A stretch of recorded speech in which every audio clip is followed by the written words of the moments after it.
I want to tell you about a really special young man that I met who ultimately needed ostomy surgery for what is called an imperfect anus. He was born without a hole in his rectum and needed lots of surgeries. He had like 12 surgeries before he was in kindergarten.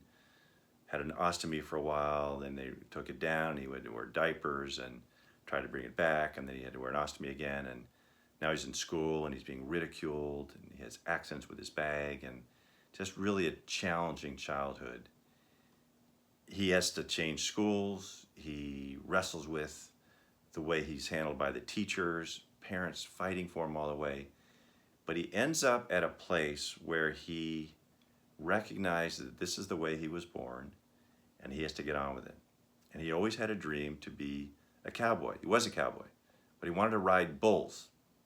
I mean, Brahma bulls, 2,000-pound wild Brahma bulls with an ostomy. And he decides to follow his dream. And he ends up riding as a cowboy bulls for a lot of the years in his late teens and early 20s. Now, this is a ridiculous story about doing something that is almost incomprehensible to us normal people, but it's what he wanted to do, and he could do it, despite having to wear an ostomy.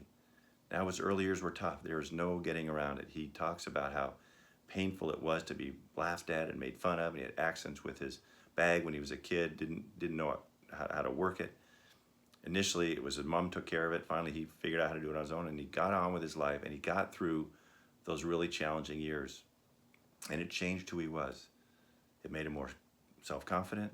He became comfortable with who he was, and he pursued what he wanted to do, which was to ride bulls. Now, I don't recommend that for anybody, but it just shows you that you can do literally anything you set your mind to, and Tody did that. I hope he's an encouragement to you.